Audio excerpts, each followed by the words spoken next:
Hello and welcome to this Huddersfield Town Talk special. I'm your host Stephen Downs as ever, and as ever I've got my right hand man, Mr. Kaine Hall. How are you doing on this lovely Sunday evening, Kaine? Yeah, very well, thank you, mate. Good. My voice sounds a little bit croaky. I've been commentating on 2 games this weekend, so obviously was at the Town game yesterday, then been at the Rugby League today. And that was an exciting one between the Bradford Bulls and Cast Tigers. So very good. Yeah, my voice on a Sunday at this time of year certainly feels it. Well, let's hope that your voice carries through to the end of the show. Otherwise, it's going to be me doing a hell of a lot of talking, and they want to hear it off you, mate, not me. But first of all, I don't know about that. First of all, you have been. We have a WhatsApp group between us and the other two lads, Zach and Cal, and you professed that you had an announcement to make, but you were only going to make an announcement live on the show. So I have literally no idea, everybody, what this is. So I'm a bit petrified at the same time. But go ahead, Kaine. What is it? You getting married or what's happening? No, definitely not. No, I've been. It's kind of been waiting for 3 weeks for this announcement, Steve. To be honest with you, and it's nothing major, but I'm gonna say it. Town aren't going up this year. Right. Okay. I'm sticking with it. Town are not going up. I genuinely thought that this was going to be something like, I don't know, that you were moving to Australia to meet Jed and our other viewers in the outback. You know what I mean? Something like that. I mean, yeah, it's a fair comment, to be fair, and it is a fair announcement. I felt very similar after the Reading game, although I've tried to keep positive over the last couple of weeks, but we'll get into the Reading game more now. But why is your initial feeling like that? It's because, by the way, the lads from Australia, if they want to sponsor me to going out there, I'm happy. I'm happy to go across. I'd love to get a little bit closer to NRL as well. But Blue Terrier 19 says, "Tell us something." Yeah, I know. But the thing is, I've been on the fence for so long, and I keep putting off and judging and saying, "Oh, just give it another couple of weeks. This needs to bed in. That needs to bed in." And yes, there has been a lot of injuries, but the football is just not good enough. The formation is not good enough. And this is quite annoying, especially because we're going to talk about it. He's finally changed his formation. I hope he's got to stick with it. I hope he sticks with it. But we'll get on to that, Steve. But I'm sick of being in limbo with myself, thinking, you know what, Town might do this. Yeah. That run that they're on, the unbeaten run, let's face it, there were results. There weren't a performance. And them results were very, very lucky. I think this season as well, we're in League One where a lot of teams are terrible. And Huddersfield are just as bad at times. And it's a real shame because there is some quality in there, which we're going to touch on in a moment. But I've got to the point, Steve, where it's just not going to happen. I'm going to stick to my guns. I'm just going to be dead honest with everything I see at the games, rather than trying to find the positive. Just going to keep saying, well, this is what it is. And if Town do go up, I'll do a season review naked. I will. That's how confident I am. Okay. It's not going to happen, Steve. That's live now. We're all safe. Let's all hope. I don't know what we want to hope here. I'm sure the ladies watching the show will be maybe hoping that we do. I mean, let's face it, you're only going to see from up there anyway. Well, you never know.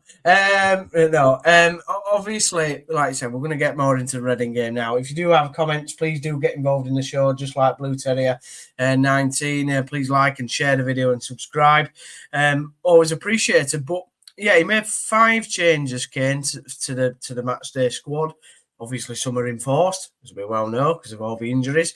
And some we decided on. One example would be Chapman going out and Lee Nichols coming back in. After the game, Duff said that Lee is always going to be his number one, and because of the form of Chapman, we didn't have to rush him back. One observation from myself is that whilst I don't think Chapman's made a necessary massive mistake, we have started to leak goals recently more often than what we were doing at the early part of when Chapman first came in. And I don't think that's just down to Chapman. I think that's down to a number of factors. But one thing that I would say is that Chapman is far quicker and better at distribution than Lee Nichols ever will be. A number of times yesterday, there was so many opportunities to release the ball quicker into wider areas from Lee himself, and he turned it down every single time. It was one of the biggest frustrations I had from the game yesterday, Kaine. Yeah, it was quite frustrating. Obviously, it's a big decision to put in your goalkeeper or changing your goalkeepers when one of them's been doing so well. Couldn't agree more. The distribution from Chapman, and you can see the difference between the two. Lee does offer you that experience, that shot stopping. You can trust him at the back there. And I think, as you mentioned, the goals that Town have been leaking recently, I'd love to know what your number of factors are, but let me just go on what I think first. Yeah, it's that Helic is not there anymore, so you're lacking a leader. You've got a young goalkeeper who's not played too many games in first grade, in the first team. So, yeah, okay, communication is great, and you expect it from a goalkeeper to be at that level. But the experience, the information given, the knowing your players, I just think Lee has that experience just a little bit more than Jacob Chapman does. And that's probably one of the changes that needed to be made as well. We can touch on the back four, and I'm sure we will do.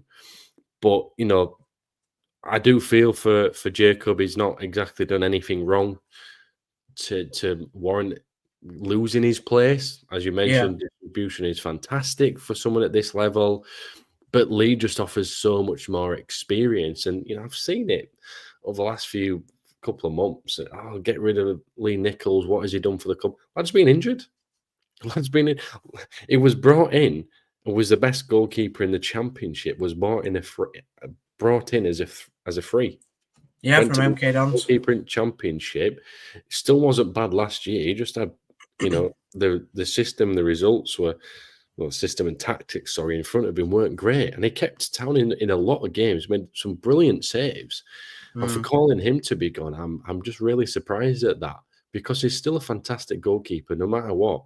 And yeah, okay, distribution ain't as good as Chapman, but if we hadn't have seen Chapman's distribution, would we actually be having this conversation about, is Lee Nichols lucky to be back in there? I don't think we would. No, generally don't think we would. What my opinion is that I think I like a goalkeeper that commands his area and also is a great shot stopper, which is what Lee Nichols is. But I think in League One, particularly with the expectations on us, and a lot of these teams are not, they're not the best, if we're being honest. And I don't think Reading were really any good, to be honest, yesterday.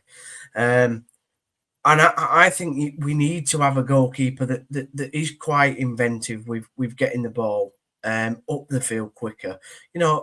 Every time Nichols took a goal kick, it took him like 50 seconds to take it. And I'm like, mate, you've waved your arms forward now. You've waved the centre-backs forward. Just get on with it. Like, we need to win the games. We need to win. With that, like, draws are just no good. Yeah, I mean, on that, they'd played a new system yesterday. Yesterday. So there's going to be a bit of confusion there. I want to try and touch on this a little bit more as well.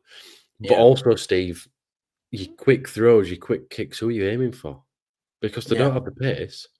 No. When Karoma came on, and again, they might as well just played with 10 men when he came on. It's just an absolute waste of space. But I want him to go down the line.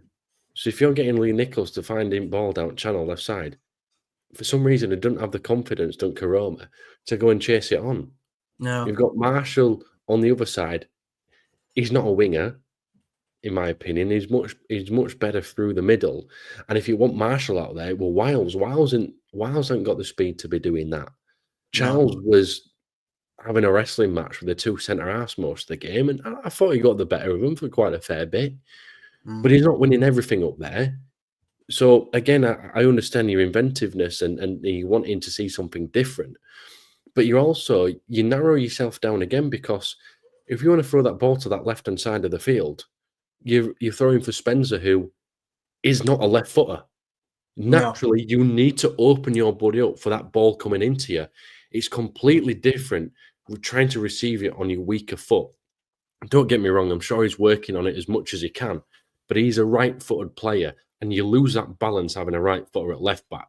We notice when he throws the ball to Sorensen, he's always going to take it on the front foot. Always. Yeah. It might take Spencer a touch or more to get himself going further forward, just because of the fact that he's not a natural left back. He's a natural right back playing on the other side. And yeah, you should be thinking, oh, well, if he can do it on one side, he can do it on the other. He can to a certain degree, but he's not naturally balanced over on that side.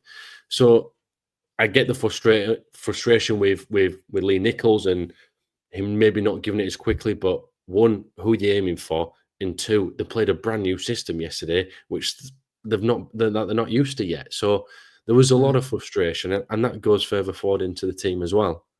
Let's bring Chris, Mr. Bell's comments in. Hellick, missing Hellick.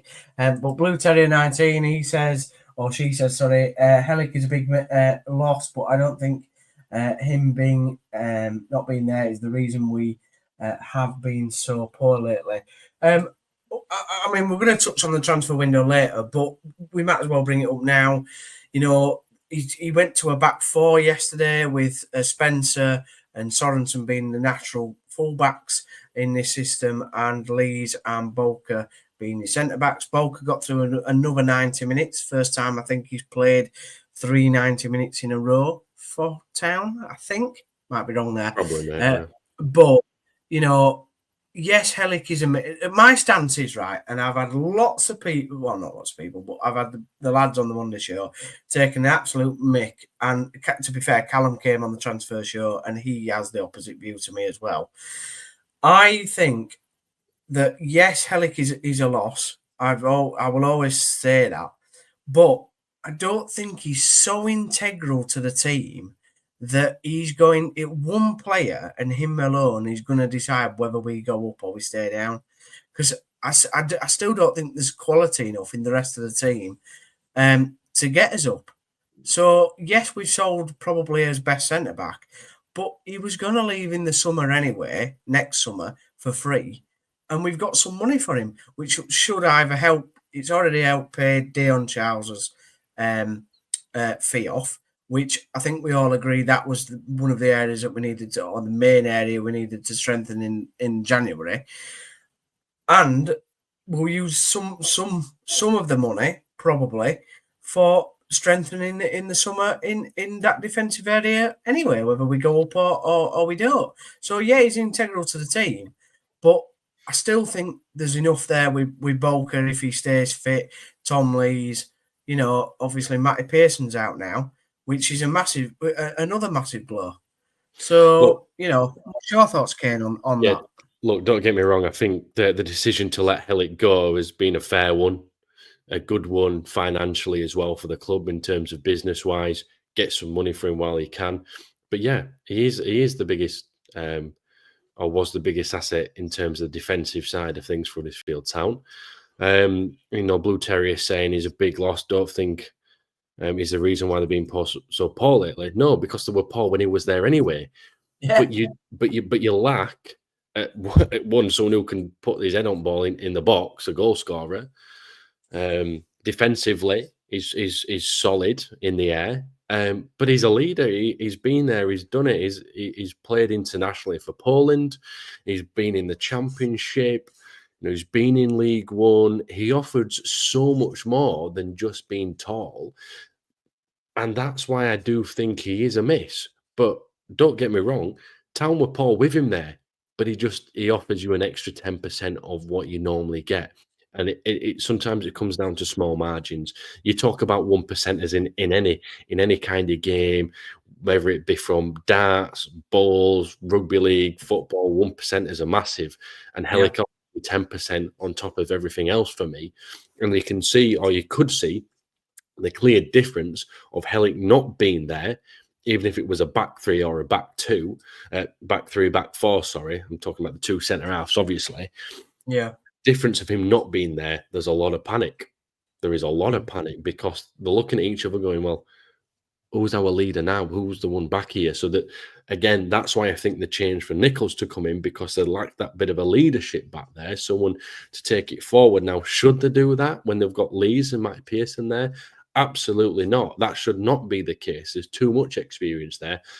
But I do feel as if that was the issue. Now, Helik and Balker would have been an excellent centre-half partnership, in my opinion. You got Balker, fast, strong, good on the ball. Helik can go and win everything. They'd have been fantastic for each other.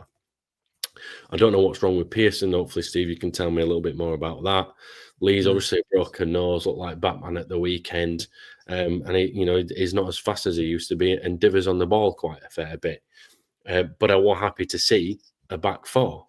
So as much as we can talk about Helik, and we might come on to it again in his transfer bit, but in terms of a change of formation, Steve, going back to where we were at the beginning of this, I'm so happy it happened. It was such a positive for me, because I don't think, I've said Town aren't going to go up this year, and they're definitely not going to go up playing 3-4-3. It just doesn't work. The 4-3-3 that they tried to play, or 4-2-3-1, however you want to look at it, it interchanged quite a fair bit. I was a lot happier with it. Having talked to people after the game, for the first 20 minutes of the Reading game, Town definitely passed the ball quicker. There was more guile in the team. They were looking to get the ball into dangerous areas more often. And I just want to bring up some statistics. Now, obviously, this is Michael Duff's favourite thing to do. But it does have sort of credence when you look at it, even though it was a 0-0 game. So I'm going to ask you, once I've shown you all the stats game, I'm going to ask you why it was 0-0 and see if you can, do a match of the day sort of analysis for me. But we'll show you the pictures. They've got Town have more possession at 55% to Reading's 44%. You look on this one, so shots, we had 16 shots compared to Reading's 10. We had more shots on target, a lot more on target. We had more shots off target as well. Block shots, we had more, and attempts out of the box, we had far more as well. You look at the defensive point of view, we made more tackles, we won more tackles, we made slightly less fouls. Total yellow cards was obviously sort of even, but Reading got more. And then the last slide here, this shows passes. So we have more passes, we have more accurate passes. We also have more backward passes by one. We have more forward passes, and we have more passes in the final third of the pitch. So the statistics, particularly the possession, the shots on target, the total shots, and the passes, and the accuracy of the passes all go in Town's favour, that we should have won this game. But we didn't. So why was that? And that's been the same for the last 3 or 4 fixtures now, by the Northampton game. But it's been the same for the last 3 or 4 fixtures, and we haven't scored a goal at the John Smith Stadium in 2025 so far. Yeah, I think there's quite a few factors here. Let's try and work through it all for you. First 20 minutes, Town were awesome. I generally thought, wow, what a change. What a change I am seeing here. They could play out from the back. They were playing through the lines, getting into the pockets of spaces between the defence and the midfield. And I really, really enjoyed it. I thought it was absolutely superb. And then they just stopped doing it. They just took the foot off the gas. The tempo, how many weeks, Steve, have I been saying how important tempo is for Huddersfield Town? And they started with a fantastic tempo. They were pressing the opposition defensive line. They were pressing the goalkeeper. And then after 20 minutes, just stopped. They just let them play into it. And I have no idea why. You look at how many shots we've had. Great.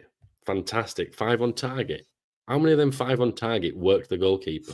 Well, that's what I was going to ask you. I can't remember one. Maybe by the one that sort of flashed across the goal and Pereira came out and punched it. I That's don't know not a if you shot. remember that. Yeah, No. it was a great ball. But this is, in fact, I'm glad you've said that actually, because now you've put me onto my next subject regards that. Never trouble the goalkeeper. Never trouble the No. goalkeeper. Having to shoot from outside the box and then shooting it in pointless chances when there were an easier pass on. I was at the Leeds game last week, doing Leeds Cardiff, and Leeds were awesome because they put themselves in the half space in the area rather than shooting themselves and being greedy across goal. And I think they scored 3 or 4 goals from it by Yeah. just being open and being teammates. I Yeah. thought Dion Charles were a bit greedy at times. Marshall might have been too. And I'm thinking, you're a team here, you need to go and win. And taking shots on tight angles off from outside the area, but also we're Yeah. not getting the ball into the box. It's all right Mm. working into a great space, but then the quality of the cross is terrible. Now Mm. that one good cross came in, Pereira comes out, punches it away. He hurt his shoulder. He hurt his shoulder. He's a goalkeeper who's hurt his shoulder after Yep. 25 minutes or so of the game. Yep. That second half, not once, in fact, even after that, not once did we put it on him. Not once did we take a shot to try and make him work. And a goalkeeper who hurt his shoulder managed to finish the game. Yeah. A goalkeeper who hurt his shoulder. There was one shot. There was only one shot in the second half, actually, I think, thinking back when Karoma hit it, but it was right at him. I mean, he's not been tested. Great strike from Karoma, by the way, yeah. Yeah, but he's not been tested. No, one shot after hurting his shoulder after 25 minutes to really test him. Not doing anything. First thing I would be doing is saying, right, Dion Charles, get close to that goalkeeper. I'm going to put a cross in, get into him. Look, it happens. You're not going in there to hurt him, you're roughing him up. You're not going there to injure the lad. You go there to rough him up and see what his shoulder's really like. But no, they didn't. They didn't do that one bit. I thought they actually made so much space down the wings at times. Sorensen had a fantastic first half. He was getting into the right areas. A couple of times the pass didn't get there, but he got himself to a fantastic area. Again, this is where I'm going to touch on balance again about a right-footed player playing left back. When you get Sorensen on that right-hand side, the ball comes into him. Most of the time, his first touch is into the area. Now, don't get me wrong. Half them crosses are terrible, but he's trying. He's doing it. That's the thing that I need him to do. You look on the other side of the field, it goes into Spencer. His first touch is, well, I can't take it with my left foot because it's not that good. So I'll take a touch with my right to put it onto my right foot. And then I'm on my third touch. And then 4 touches later, I'm looking for a pass going, you should have crossed this ball 5 minutes ago. And normally it's passed backwards. I know it's passed backwards. There's my next point. So Sorensen gets it down the right-hand side, but he don't feel the cross is on because he's a little bit too far back. He takes a touch, he looks up, he's got no one to go forward to, so he goes backwards. And then it'll go back to the centre half on the halfway line. And then they'll try to go down the left-hand side. Oh, it's not working down there, it's going to come back up. Don't get me wrong, I understand why they do that, because you're trying to open space. Yeah. But open space by being direct at the right times. There's a difference now in modern day football about being direct in terms of what we expected direct was a 4-4-2 and you stick it up to the big man up there. Directness is not that, but being direct is getting into your final third, being one-on-one, trying to go around him. Direct is getting the ball into the box, into a good area that actually beats the first man. That is the modern way of being direct, and Town just don't seem to do that. Again, I understand they're trying to play backwards to go round to the left-hand side to open up a space, but football and defensive teams now are so set to deal with that. Trying to do something off the cuff, like a ball in, a wicked ball in whatever condition it may be, picking up a loose one, continuing to do that, winning yourself a corner from doing so, picking the ball up. In that first 20 minutes, any time Reading cleared the ball, it was picked up by Town inside the Reading half because they were fast, they was on them, they were sticking the ball in the box. After that, it stopped. Well, we saw it at the first. And again, like I say, Steve, sorry, but when the goalkeeper is injured and quite clearly injured, I'm not asking someone to go out there and hurt him and make him worse, but just test him for Christ's sake. Just test him, and they didn't do that. We saw in the first game of the season, Evans and Wiles on the edge of the box. picking up balls, creating shots, creating efforts. We hadn't done that for ages. But like I said, modern football, you can be direct without playing the long ball. The problem is our centre backs are just not very good at doing it. I mean, I do like Tom Lee. I do like Tom Lees, but he can't play. He can't play a direct like quality ball. You don't need the centre halves to be the direct. See, no, this is it. No, but that's what we're not. That's what we're relying on. Matty Pearson plays the same chipped ball 90% of the time, and 80% of the time it don't work. It don't come off.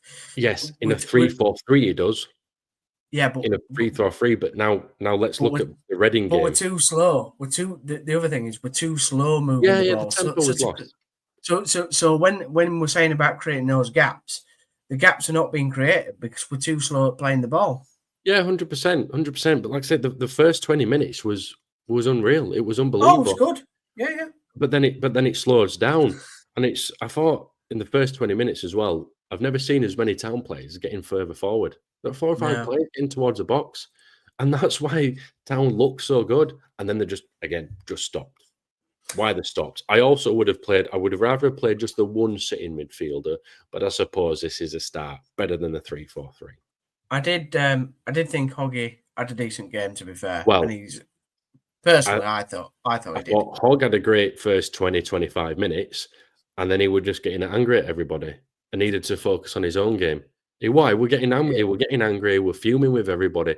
But I think he forgot something as well. His own performance. Some of his passing after 25 minutes was going wayward. So it's all right having a go at everybody else, but look at your own performance. And make sure that's right. Again, I get it. It was a new system that they played yesterday, something that they've not done all season, which I'm finally grateful that they are doing, and I hope they stick with it because it is a winning formula, providing you put the ball in the box and you get someone with a bit of confidence. But Hogg, I thought, was very, very good for the first 25 minutes. After that, it was very steady, defensively good, but attacking-wise on the ball, it wasn't that great, and I just feel as if he should have concentrated on his game rather than everybody else's. Good to see David Kasumu coming back in the second half as well from injury. I think we've definitely missed him. Yeah, it is definitely a massive miss. You're going to need them legs to change up through the middle of the park as well.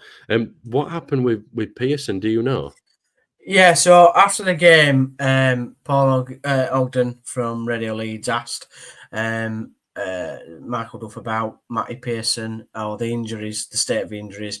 We already knew Ruben Ruskin's out for the entire season now, and so is and so is Healy. But kind of, I think we all expected that, to be honest.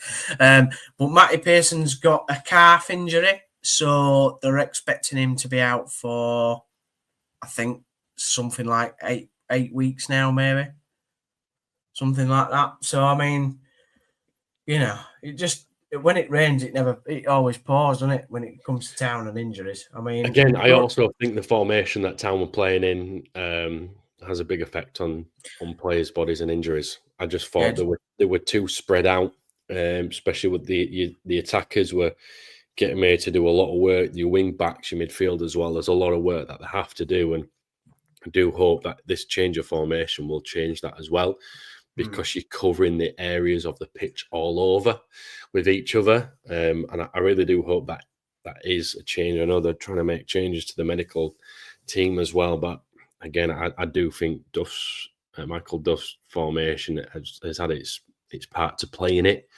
Do you think he's been? Oh, this was part of one of the agenda points tonight. Do you think he's been forced to do this because of A, maybe the squad and the injuries, but B, because of the form and how it's just gone off a cliff? I mean, we say the form. I mean, we're still picking up odd point, but the point is we're not in promotion form, and that's what's expected of Michael Duff this season. Even so, sure to say that Kevin Nagle at the start of the season said that anything below second place wouldn't do. So something needed to change, Steve. Like I said, that 3-4-3 is not a promotion formation. I've said that multiple times on this podcast. The injuries that they're getting, I generally do think that's part of that as well. Something needed to change. Like, fans want to see a performance as well. Results are great, results are fantastic. Yeah, don't get me wrong, results will get you up. But a half-assed performance and a 1-1 draw or a 0-0 draw away from home, or even worse, at home, that doesn't buy you anything. The fans don't want to come and watch that, and fans will go, I'm not watching that. It's rubbish. Well, I'm not wasting my Saturday afternoon doing that, following that. And I think the support that Town have had so far this year in terms of attendance has been good. By the way, how loud were Huddersfield Town fans for 20 minutes of that first half? Yeah, it was decent atmosphere. It was fantastic atmosphere. And then, again, as we've already mentioned, everything slowed down for some reason, and the fans went quiet because they've got nothing to cheer for, because it was dull and boring. Now, again, I do think the formation was better. I'm going to probably keep saying that, but they lack that little bit of directness, in my opinion. And I'm not talking old school, new school directness. No, we lack the quality as well. But James has got in touch. Nice to see you, James. Obviously, a regular watcher of the show. The old stats aren't helping us yet. Feels to me you need more players like the lad from Wolves. The stats will convert, in my opinion, just actual lads that can beat a man in the final third. I mean, I thought, to be honest, Kaine, he did all right, the young lad. I think he added a bit of guile. He looks fresh, like he's up for the challenge, and looked quite sort of could handle a tackle or two.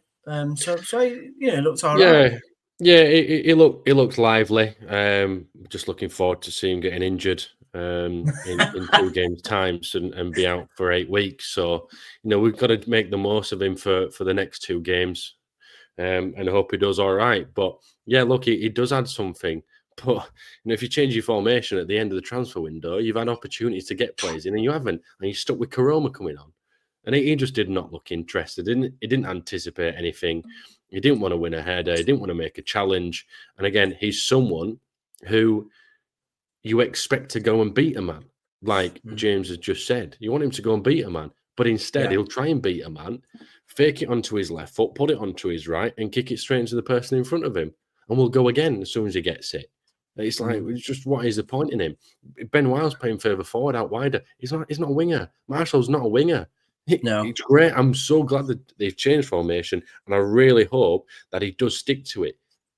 But why has he done it at the end of the transfer window? Because now he can't recruit them kind of players. He's going to have to look for somewhere to come in. James has asked when's the injury. Coming back 2 games, it's probably going to happen. But some of them players are lacking confidence. They just need an arm rounder. They just need a pat on the back saying, just go around you, man. As long as you do it in the right area. If you're trying to take on a man in the final third, right, and you lose the ball, the only time someone's going to be annoyed at you is if you don't try and win it back. Yeah. If you try and take on your man and you lose it, you go, damn, I've not got there. Let me go and try and win this back for my teammates. They'll go, no worries, pal. You've tried. If you try to take on your man, lay on the floor a bit and go, oh, well, I can't really get to it again. So, I might as well just let somebody else try and win it. Don't bother. Don't even bother coming onto the field, in my opinion. The final third is your opportunity to go and be creative in whatever way you want to do. But at the moment, there's not a creative player out there. Again, I'm not even going to talk about Karoma again because he'll just an absolute waste of time. Don't have an aneurysm talking about him. Good to see Arthur, the Leeds fan, is now 5 weeks behind the entire world. Yes, Donald Trump has become president of the United States, Arthur, just to let you know. And Helic has gone to Oxford. But I'm sure, in your world, Leeds probably won the Premier League or First Division title in 1992. On with the rest of the show. Terrier 930. Nagel will have a shock at the end of the season when we don't be lucky to shift 10k season tickets, especially now he has also is also apparently dismissed Paul Ramsden, the announcer at the stadium, being the announcer since 2008-9. Obviously we can't confirm or deny anything that's happened, but Town did put a tweet out saying that he's now no longer going to become the announcer. Sad, because obviously I don't know Paul sort of personally, but I have met him in and around the press area over the time that I've worked in there, and he's always been a really nice guy to speak with, honestly, about Town, and been a Town supporter for a long time. So, you know, a number of fans will miss him not being there on a match day at the centre of the action. Just touching on, so we'll just round up the transfer window, because then this comes on nicely to a point that I have actually missed in the agenda. But you know, we brought Dean Charles in, we've brought Joe Taylor, who's injured, shock, and then we brought the lad from Wolves, Helik's gone. One other player to talk about is obviously Bojan Radulovic, a player that I think, to be fair, Kaine, out of everybody on the podcast, you really tried to give the most advantage to the lad, to be honest, and keep the faith. I was a little surprised that Town decided to let him go, particularly with the injury to Taylor. And also, you know, I'm not even going to talk about Freddie Ladapo, because, I mean, he came onto the pitch yesterday and added absolutely nothing again. But I thought Bojan was, you know, in bits and bats, you could see something, but it just never got going, did it? Yeah, there's a player in there. I think he was just a little bit too soft, in all honesty, to try and keep up with what football's like over in England. It's harder than you expect. And I generally thought the last few times I've seen him play, he'd offered a lot more than some of the other lads have done throughout the year. And I mean, the decision to let him go out on loan, it's kind of laughable, because with the way things are going, Taylor gets injured. You knew Healy were going to get injured again. Ladapo offers you nothing. Karoma offers you nothing. At least Radulovic has got nice link-up play and has learned to be a little bit stronger in League One. Okay, he didn't score the goals. He got himself into the right positions at time, but he was a link between defence, getting that ball to him into his feet and playing into the midfield. He'd have relished playing in this formation now. Guarantee he'd have absolutely loved it. But again, good decision-making, I guess. Yeah. Terrier, Blue Terrier 19 says Duffy's going to be under pressure now from Kevin to get results. And this brings us on to a matter on Tuesday, which I actually forgot about. Stephen Chicken from We Are Terriers is holding a fans forum, online fans forum, with CEO Jake Edwards and I believe Director of Football Operations Mark Cartwright. That's going to be a very, very interesting Tuesday night, I think, for quite a few fans, to be honest, Kaine. I mean, I don't know whether you're hoping to watch it yourself. I'm unavailable, actually, to watch it, but we'll be hopefully watching it back if it's recorded or it's put out live. I mean, there's going to be some tough questions, isn't there, on Tuesday night for these two fellas. Yeah, let's not sugarcoat this. This is a HTAFC. This is a Huddersfield Town fan forum that Steve Chicken's hosting. Yeah. So any questions that come in, don't expect nasty ones to come in and them to be read out. It's the Huddersfield Town's fan forum. If it was the West Yorkshire Show fan forum, or a We Are Terriers potentially, then them harsh questions would probably be asked. So I'm going to be honest with you, Steve. There's going to be some tough questions, but they'll all be vetted, and they'll be vetted to make sure they don't out anybody. So let's just make sure we remember that, okay? Yeah, it'll still be a tough one, and some of the couple of comments on here at the moment, Duffy's going to be under pressure big time from Kevin to get the results. Yeah, he absolutely is. Radulovic to get 10 to 15 goals. While he's out on loan, absolutely will do. Yeah, no problem at all. But there's a lot of, there's a lot of questions to ask here of why these decisions have been made, why there's been so many injuries. And as always, I'm having a conversation today at the rugby. And you're probably thinking, where am I going here with this? But they had the season opener for the media, which no one really knew about in the Super League because, well, the RFL do things quite backwards and not very great with everything. John Wilkin came out and said, what was the point in this? Everyone's had a good pre-season. Everyone's looking well. So I've learnt nothing from today. Well, yeah, because that's what they're going to say. I'm not going to come out and say, well, pre-season weren't exactly great. So we're not in the greatest of shapes, not looking forward to it really. Because what does that do? So when you're having a club-led forum on Tuesday night by Huddersfield Town, I think it's going to be great for some fans. It's going to be great for the majority. I like how open they are.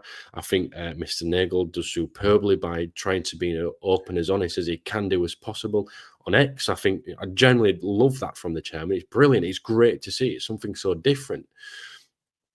But you're not going to get what you want from it. You know, fans want to know why have we let Michael Elliott go? Well, we know why we've let Michael Elliott go, because it's a business term kind of thing and it needs to be done. And then they'll go, well, why haven't you spent money on this? Because you can't. You can't just go and spend money. No one has that kind of money to just go and spend straight away, because if Town go up into the Championship like they're aiming for, you've got the financial fair play to play with. If I can say that again with my teeth in, right? There's a lot of things to go with it.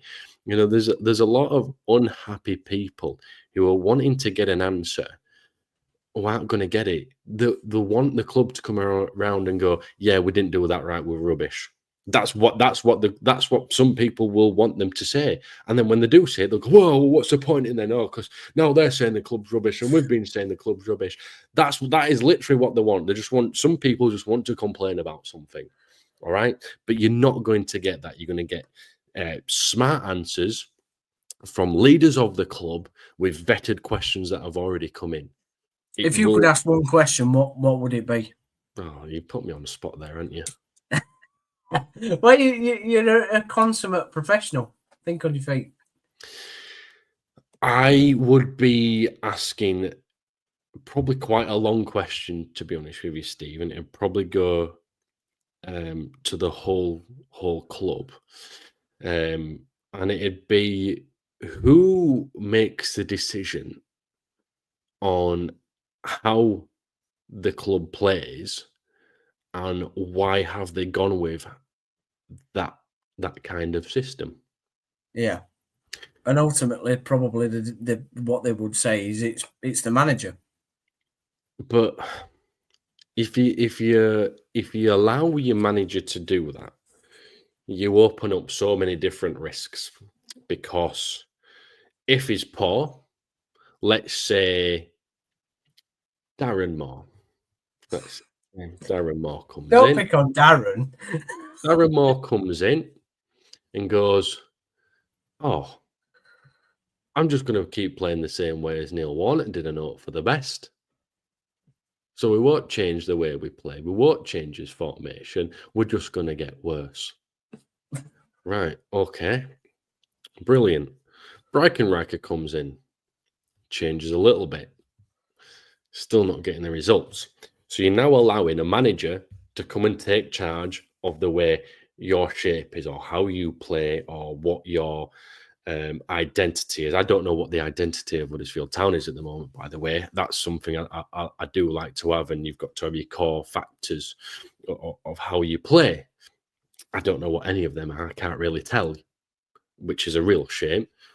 So you open up yourself to go from Michael Duff playing 3-4-3 like he has for the majority of the year, and you've been backing that. Okay, let's say Michael Duff sacked. You've now got someone else to come in, and they want to play a different formation. They want to play 4-2-3-1. You don't have the same players to be able to go and do that formation. Yeah. So having someone to take charge of that, which would be, I believe, would be Mark Cartwright. I could be completely wrong, but I'm pretty sure that would be the case.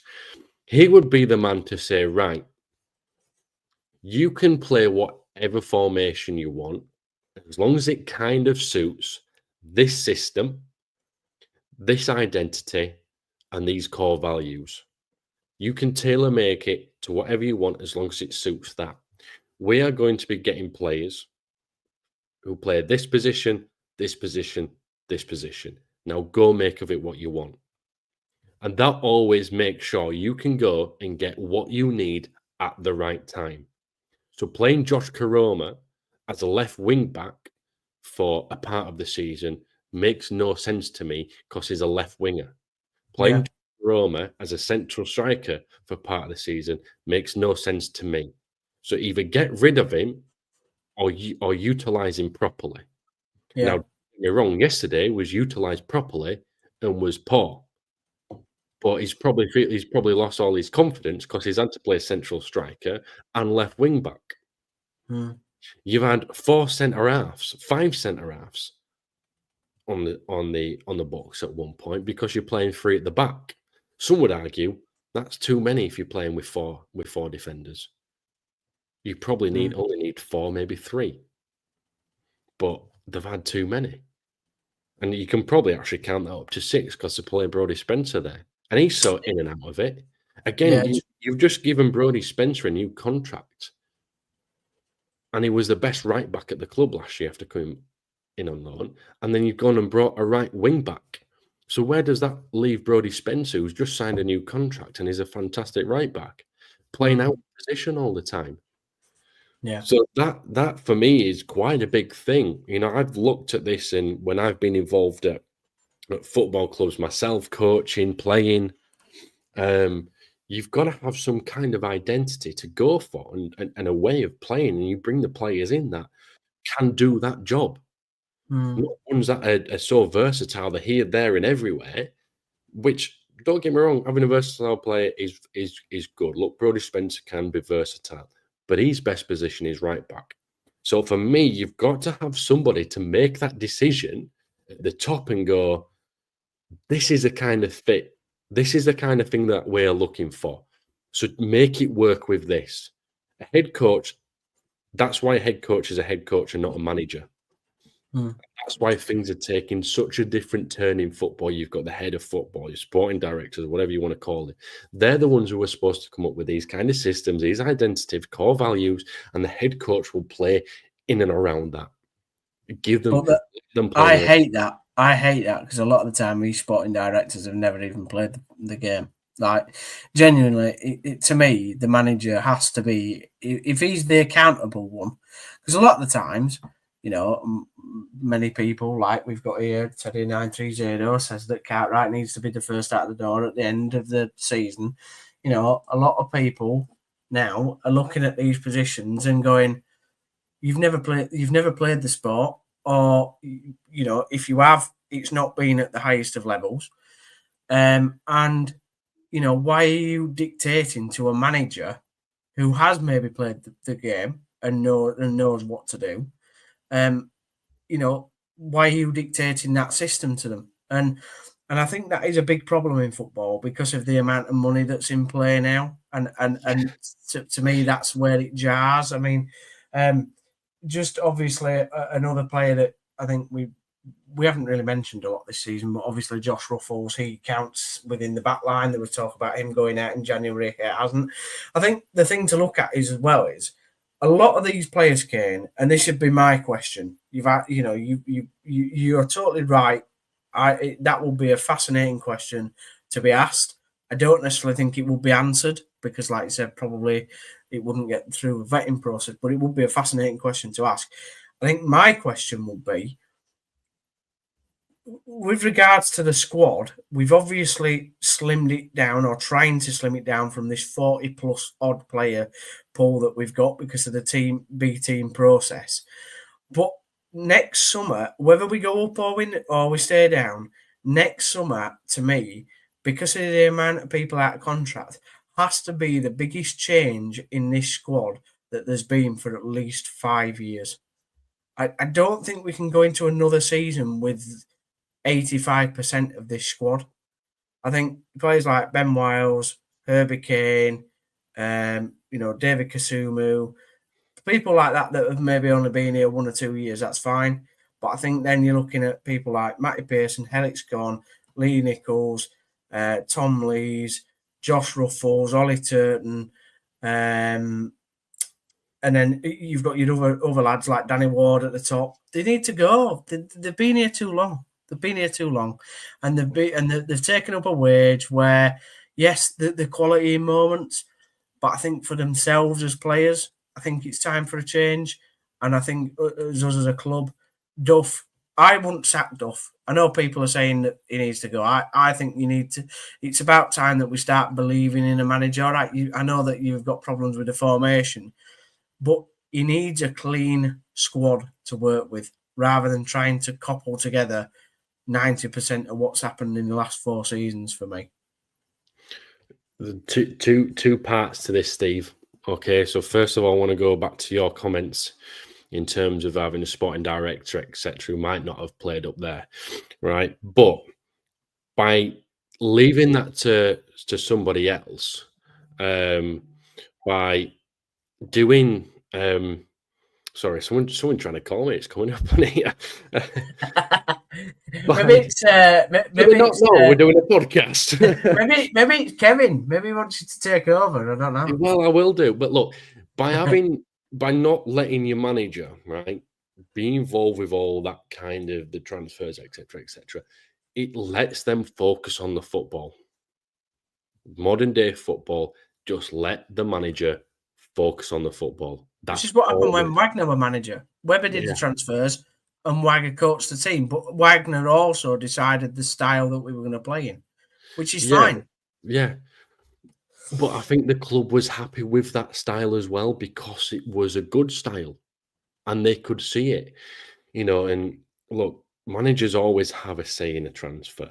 They always go, okay, yeah, I'll take him. But the background work's done by everybody else, which is absolutely fine. And that takes off that pressure from them. And it just says, look, you're the manager or the head coach. Just go and play. Just go and coach, please. Don't think about anything else. Just go and coach.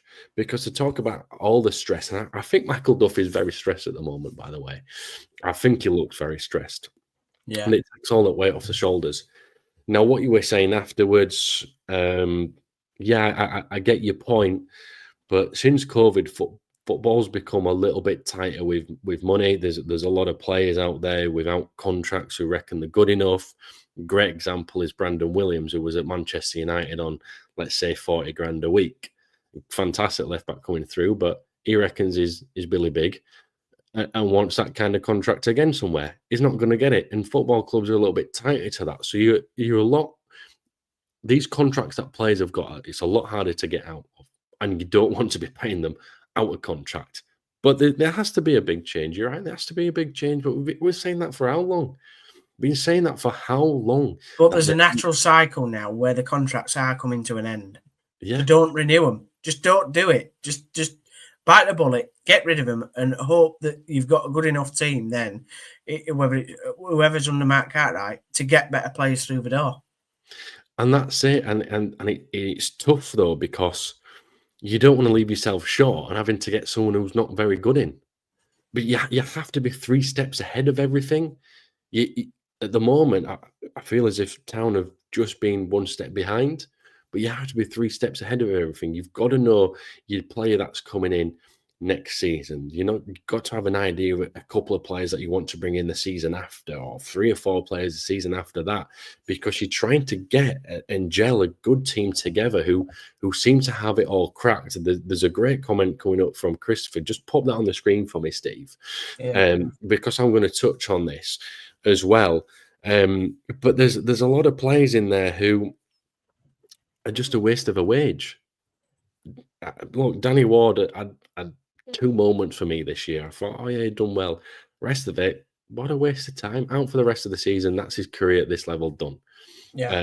It is an absolute waste. Ollie Turton is not really doing much for me. Ruffles, again, this comes up to my point just a few moments ago.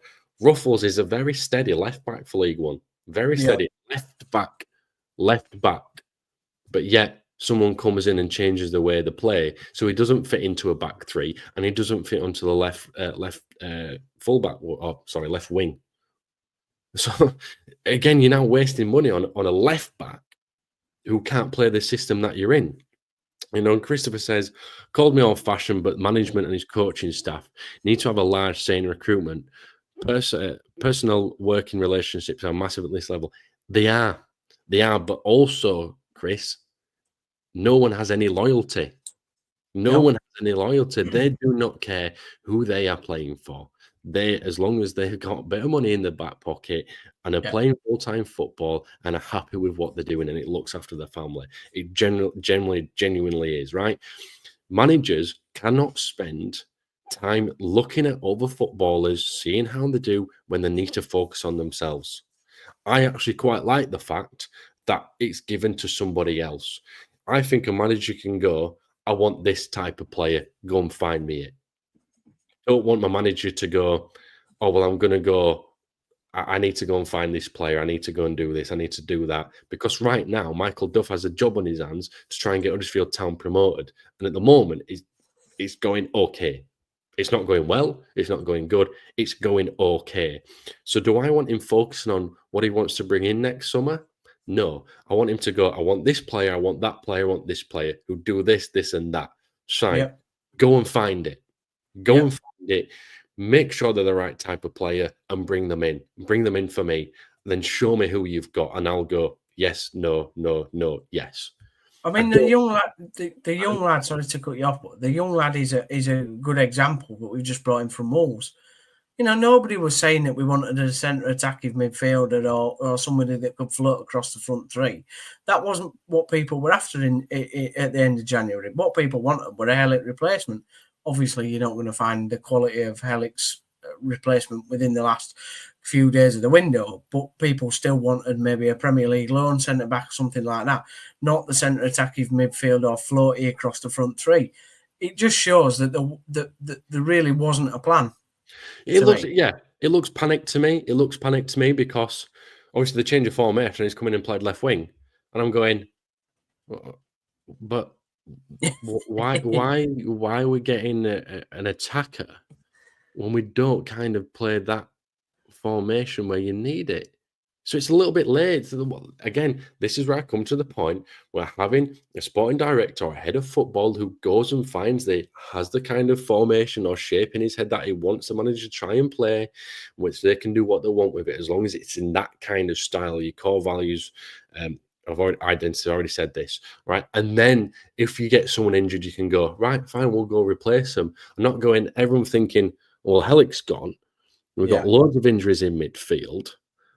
Oh, I'll tell you what, we'll get someone who's an attacker. We'll get a left winger. Blue 1019 just said having a sporting director is fine, but I think the management coach should have full say on the style of play that they want to play. And he also says that he can see Nagel sacking Duff if we go out of the top six.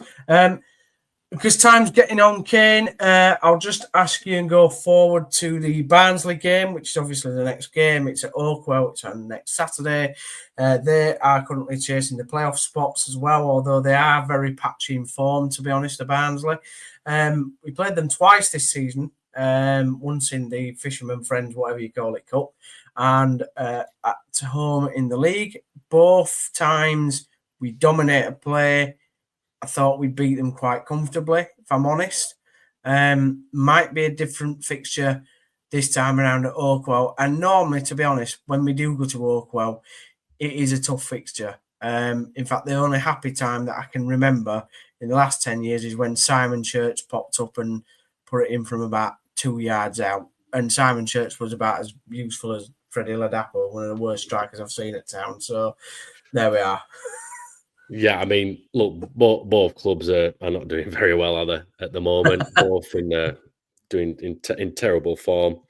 Going to be an absolute slog for both sets of players, for fans. It's probably just going to be absolutely horrendous. It really is probably just going to be terrible. Look, if Town get a win, it's all great guns, and it's, oh yeah, look at Town, we're great, beat Barnsley away, who were looking to get in the playoffs. Yeah. Nice one. I just want to see a performance, to be honest with you, Steve. I'm just kind of sick of going, that were dull. You know, that were dull. Finally, I can go home, kind of thing. You just want to be excited, and Again, I hope with the change of this formation, I hope he sticks with it, and I hope Town have a good tempo to it. But away from home against a Yorkshire rival, if they're not up for it, if Barnsley are up for it, there's something wrong. If Town are up for it, there's something wrong. And I think the result this weekend will say a lot about how Town finish this season. What's your score prediction and also your scorer going to be? Who says anyone's going to score? Oh, probably not. I mean, are you going for 0-0? Because if you are, that's fine. It's probably expected. No, I think there'll be it'll be a one apiece draw. To be honest with you, both teams. That sounds like a dull game. If I'm honest, one apiece doesn't sound like. Probably will be, mate. There'll probably be an own goal in there as well at some point from somebody. Ghost of Michael Pellick. Yeah, not too sure who it'll be. So there'll be something terrible in there, I'm sure. No, I generally I hope it's different, but one apiece, and yeah, it could be an own goal, both own goals. Probably will be, in Town. Just a last question. Do you think it's easier, the fact that we've got 3 away games coming up, than at home? The home atmosphere, as you say, has been tetchy, has been, frustrating. There's boos, although I don't really agree with the boos, to be honest, but there were boos. The boos have been for the ref, though, as well. Yeah, the boos have been for the ref, yeah. And I will say this. It was the worst linesman performance I've ever seen at any level of football, particularly at professional league football, than what we saw on Saturday. The man had no eyes. He didn't get one decision right. No, he got one right. He got one right out of about 9. And because he was sat right in front of me, even with my bad eyesight, I could see along the line, and it was just terrible. Anyway, that's by the by. Do you think because we're away in the next 3 games, away in the next 4 games, 3 of those are away games, do you think that helps us? Personally, I don't think it makes a difference, but you can read into it as much as you want. Football pitch is exactly the same. I guess there's a bit of a less pressure on the players because they're not in front of the home fans, but they should be playing with less pressure at home because they've got support of them. If they play well like they did for 20 minutes at the beginning of the Reading game, fans are behind them. When they play poorly, fans don't want to be there. Same when they're away. But pitch is exactly the same. I don't like this home and away thing. I think I don't really care if you're at home or you're away. Go out to win the football game. Go out to win it. Yeah, great when you're home because you've got a bit more support. But do it when you're away. It's exactly the same for both teams. If a home team wants to be loud, just keep the ball. Don't let them be loud, and just go and be dominant. Be in the faces. Win the ball high up. Get the crosses in. Get some actual shots on target, and go win the football game. It makes no difference whether you're home or away. The only difference that makes is stopping and taking everything slow and losing the tempo out of everything. That stops you from winning games. No, you make a good point. So you're going 1-1, both own goals. I mean, get your bets on that, ladies and gents, by the way. I'm sure that's got some odds on it. You could win hundreds there. I'm going to go for a 90th minute 1-0 win to Town, and the big Freddie Ladapo comes on and does the business. That's what I'm going for. Right, well, thank you very much for everybody getting involved in the show tonight. Please do like and subscribe and share the channel. Really loved all your comments, even if they've been from Christopher Bell. And yeah, there is luck in football, Chris, just to put that on. And you're not live on air, so you can't answer back. And cheers again, Kaine. Thanks very much for your announcement earlier on. I was panicking, to be honest, all week what it was going to be, but I'm glad that it's not what I thought it was going to be. And you're leaving us in the dust to go live with Jed and the rest of them in Down Under. So it's great to have you on the show, mate, and I'm glad that you've enjoyed it. Yeah, it's been a good one, mate. I feel as if I've got a lot off my chest this evening. No. The whole weight off my shoulders. I started up here like that, and now I'm so much more relaxed. And well, we've used it as a bit of a therapy session, and also your voice is kept, so it's actually got stronger throughout. The more agitated you've become in some of the arguments. You got me going. No. Well, we'll let Kaine go and enjoy the rest of his Sunday evening, and I hope you all enjoy your Sunday evening too. But from me and Kaine and the rest of the West Yorkshire show, lads, have a good Sunday night. We'll be back tomorrow for the round table, where I'm sure you can get your popcorn out and see us all arguing. All right, see you later.